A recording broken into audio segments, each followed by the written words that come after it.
हमने यहाँ पे देखा कि ये एक डेटा टाइप है, इसको डिक्लेयर करते, स्ट्रक्चर डिक्लेयर करते ही इसका स्पेस एलोकेशन नहीं होता है, ये जस्ट एक डिक्लेरेशन है डेटा टाइप का। इसका जब हम वेरिएबल डिक्लेयर करेंगे तब इसके लिए आपको स्पेस एलोकेट होगा। ओके,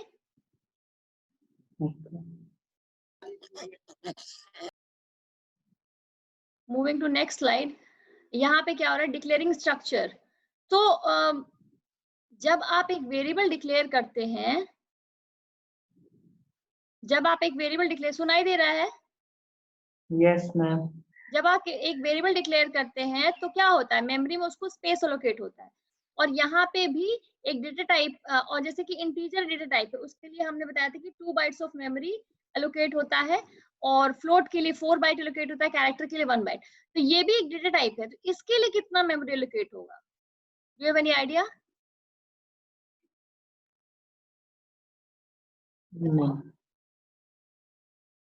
इसके लिए जो मेमोरी एलोकेट होगा, कि हर एक मेंबर को जितनी जितनी मेमोरी की नीड है, जैसे ये नेम है, ये 20 कैरेक्टर 1 बाइट लेता है, ये 20 इसने अपना स्पेस एरे का है, तो ये 20 बाइट्स लेगा, हर कैरेक्टर 1-1 बाइट। प्लस ये आईडी नंबर इंटीजर टाइप का है, हर इंटीजर अगर इंटीजर 2 बाइट्स लेता है, सपोज कंपाइलर डिपेंडेंट है, अगर वो 4 बाइट्स भी, बहुत सारे कंपाइलर में इंटीजर को मेमोरी एलोकेट होता है, हम अगर 2 बाइट कंसीडर करें तो यहाँ पे 20 लिया प्लस ये 2 बाइट, और फ्लोट 4 बाइट, तो 20 + 2 + 4 इट मींस 26। टोटल इसके मेंबर्स को, ईच मेंबर्स को जितनी जितनी मेमोरी की रिक्वायरमेंट है, सबका सम अगर आप कर दो तो उतना मेमोरी इस स्ट्रक्चर को एलोकेट होगा। अगर आप इसके इस स्ट्रक्चर टाइप का एक वेरिएबल डिक्लेयर करोगे तो उस वेरिएबल को 26 बाइट्स ऑफ मेमोरी एलोकेट होगी। क्लियर है? Yes ma'am. एक स्ट्रक्चर को कितना मेमोरी एलोकेट होता है, जितना उसके ईच डेटा मेंबर्स को, ये सारे मेंबर्स हैं, नेम, आईडी एंड सीजी, तो ये सारे मेंबर्स के मेमोरी नीड का सम जो होगा, उतना मेमोरी एलोकेट होगा इस टाइप के वेरिएबल का। स्टूडेंट टाइप का अगर कोई वेरिएबल आप डिक्लेयर कर रहे हो, जैसे कि यहाँ पे किया हुआ है स्ट्रक्ट स्टूडेंट S1, ये तरीका है एक वेरिएबल को डिक्लेयर करने का। स्टूडेंट टाइप के स्ट्रक्चर का ये वेरिएबल है, ये वेरिएबल किस टाइप का है, स्टूडेंट स्ट्रक्चर टाइप का। तो इस S1 को डिक्लेयर करते ही मेमोरी में स्पेस एलोकेट होगा, कितना एलोकेट होगा, इसका एग्रीगेटेड सम, इसके ईच मेंबर्स के मेमोरी नीड का एग्रीगेटेड सम। तो ये दिख रहा है हमें 26, तो 26 बाइट्स ऑफ मेमोरी S1 को एलोकेट होगा डिक्लेरेशन के साथ साथ। ठीक है, समझ में आ रहा है? Yes ma'am. तो यहाँ पे वही बता रहा है, this informs the compiler the user has defined his own data type called struct student, no memory is allocated at this point since there is no variable created yet। इस structure declaration तक कोई memory allocation नहीं होगा, क्योंकि यहाँ पे कोई variable नहीं डिक्लेयर हुआ है। ये जो आपका डिक्लेयर हो रहा है, यहाँ पे वेरिएबल S1 वेरिएबल डिक्लेयर हो रहा है, जो कि स्ट्रक्चर स्टूडेंट टाइप का है। This statement declares that S1 is a variable which is a structure variable. ठीक है, और इसके बाद आपको S1 को स्पेस एलोकेट होगा 26 बाइट्स। क्लियर है? क्लियर है? Yes ma'am. हाँ, तो ये वही है फिर डिक्लेयरिंग स्ट्रक्चर। आपने यहाँ पे देखा पिछले स्लाइड में, ये इस तरह से वेरिएबल को डिक्लेयर कर रहा है, स्ट्रक्ट स्टूडेंट। स्ट्रक्चर को लिखने के बाद इसमें स्ट्रक्ट स्टूडेंट S1 करके वेरिएबल डिक्लेयर कर रहा है। एक और तरीका है, आप ऐसे भी कर सकते हो, ये स्ट्रक्चर डिक्लेयर किया, इसका बॉडी क्लोज करो, और उसके बाद ही जो भी वेरिएबल लिखना है वो लिख के तब सेमीकोलन से टर्मिनेट करो। इस तरह से भी आप इसका वेरिएबल डिक्लेयर कर सकते हो, और इस तरह से भी कर सकते हो। ठीक है, ये दूसरा तरीका तब होगा जब आपको वेरिएबल पता हो कितने वेरिएबल्स आपको इस तरह का डिक्लेयर करना है, तो आप उसके डेफिनेशन के साथ साथ ही डिक्लेयर कर रहे हैं। ठीक है, दोनों में से कोई भी आप ऑप्ट कर सकते हैं। There are some more examples here. ये लाइब्रेरी बुक नाम का एक स्ट्रक्चर डिक्लेयर कर रहा है, समझ में आ रहा है? यस। तो ये क्या कर रहा है, देखो ये लाइब्रेरी में कितने इन्फॉर्मेशन है, ये ISBN नंबर है, बुक का नाम है, और एक ये लाइब्रेरी की एक पर्टिकुलर बुक के रिलेटेड इन्फॉर्मेशन है, ऑथर का नाम है, पब्लिशर का नाम है, नंबर ऑफ कॉपीज, कितनी कॉपीज है, और ईयर ऑफ पब्लिकेशन। तो जब ये बुक से रिलेटेड लाइब्रेरी में कोई किताब है, उससे इतने सारे इन्फॉर्मेशन से रिलेटेड, तो बेटर है कि हम एक स्ट्रक्चर बना लें लाइब्रेरी बुक, और ये सारे इन्फॉर्मेशन उसमें डाल दे, ताकि लाइब्रेरी बुक नाम का जैसे हम कोई एंटिटी डिक्लेयर करें, कोई वेरिएबल डिक्लेयर करें, जैसे कि लाइब्रेरी में कोई किताब बुक B1 है, जैसे हम B1 डिक्लेयर करें तो ये सारे इंफॉर्मेशन उसका इनिशियलाइज हो जाए, या फिर ये सारे इन्फॉर्मेशन एक साथ रेफर हो जाए कि उस बुक के साथ क्या क्या इन्फॉर्मेशन है, उसको हमने कलेक्टिवली एक स्ट्रक्चर के अंदर रख लिया, जिस स्ट्रक्चर का नाम हमने लाइब्रेरी बुक रखा। ठीक है, ओके। तो यहाँ पे जैसे Yes. ये कुछ इन्फॉर्मेशन इंटीजर टाइप का दिख रहा है तो उसको int, ISBN, number of copies and publication year को हमने इंटीजर टाइप का रख लिया, और book name, author name, publisher name नाम का 3 एरे डिक्लेयर कर लिया है, जो कि कैरेक्टर टाइप का है, 64 कैरेक्टर, 64 और 632, ये सारे इसके।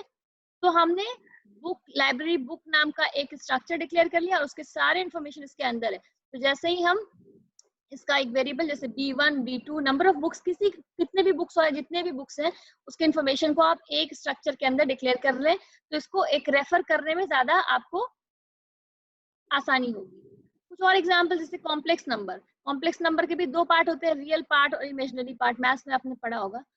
तो मतलब ऐसा कोई भी आइटम हो जिससे रिलेटेड 2-3-4 इन्फॉर्मेशन है जिसको आप एक कलेक्टिव जगह रखना चाहते हो, ताकि आप जैसे ही रेफर करो बुक, तो बुक के सारे आप इन्फॉर्मेशन उसके अंदर आ जाएंगे और आप उसके सारे डेटा मेंबर्स को एक्सेस कर सकते हो, रिलेट कर सकते हो। तो यहाँ पे कॉम्प्लेक्स नंबर है, उसके 2 पार्ट है, तो भी दोनों इंटीजर टाइप का है, तो इसने यहाँ पे स्ट्रक्चर में क्रिएट कर लिया, स्ट्रक्चर कॉम्प्लेक्स उसका नाम दिया, रियल इमेजरी।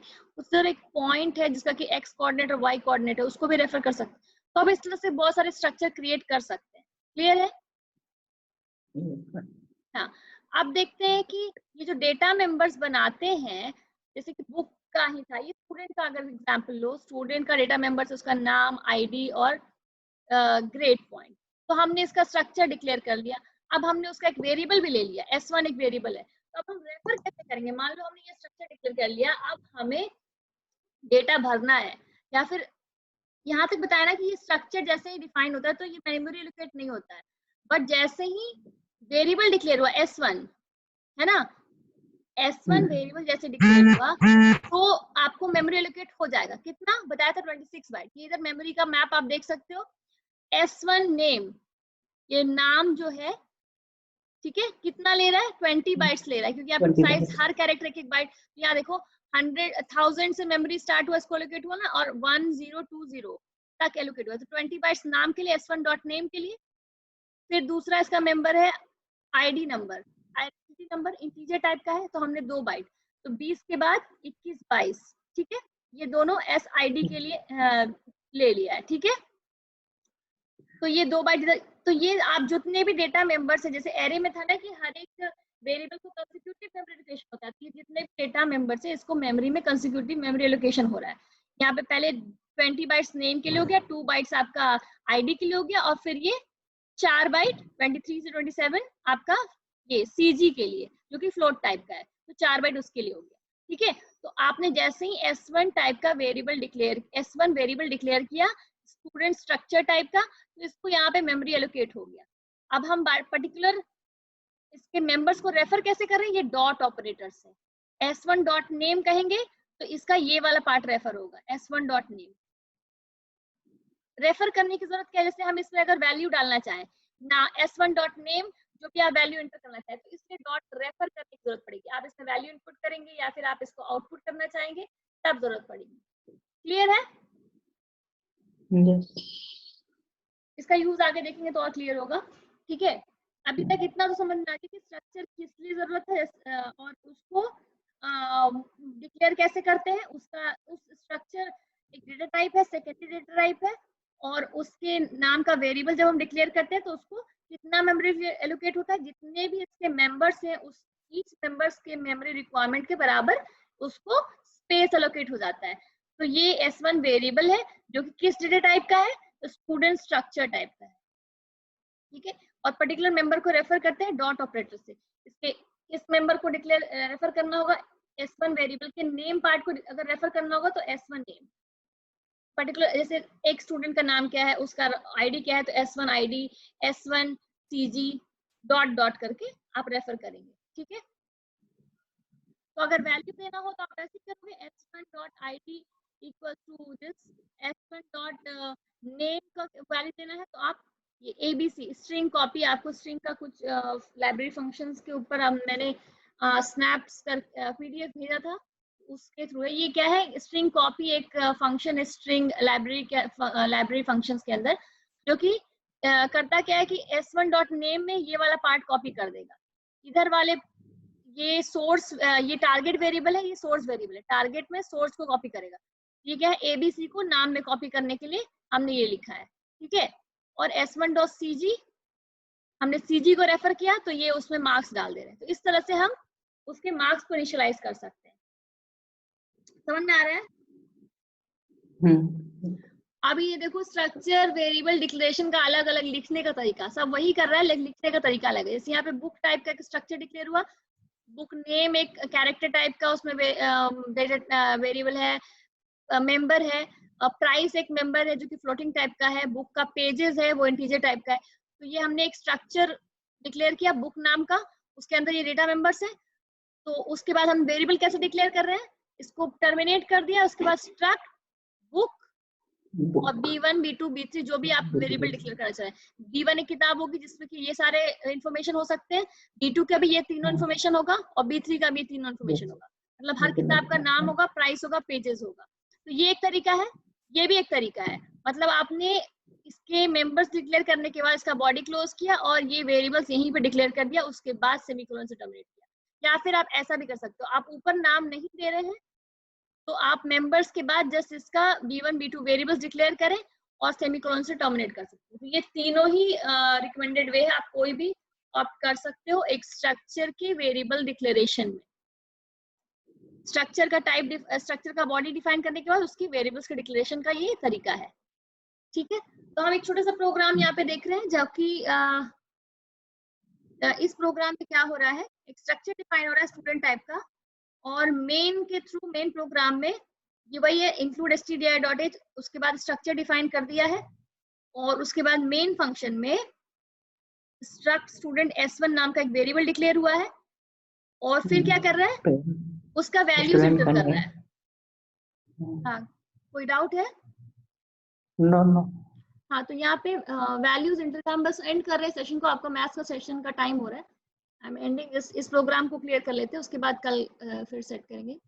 तो इसमें क्या कर रहा है, स्टूडेंट S1 नाम का एक पहले स्ट्रक्चर, स्टूडेंट नाम का स्ट्रक्चर डिक्लेयर किया, उसके बाद एक S1 वेरिएबल लिया, जैसे वो ये वही तरीका है जैसे एक वेरिएबल डिक्लेयर करते हैं ना मेन में, जैसे इंट I, तो उसी तरह ये S1 नाम का वेरिएबल है जिसका कि ये डेटा टाइप है, स्ट्रक्ट स्टूडेंट डेटा टाइप है, ठीक है। ये थोड़ा लंबा है डेटा टाइप, जैसे इंट के लिए इंट लिखते हैं, इसका भी एक तरीका है जिसको हम इससे शॉर्टन कर सकते हैं, इसको कोई हम अपने मुताबिक छोटा सा नाम दे सकते हैं, वो टाइप डेफ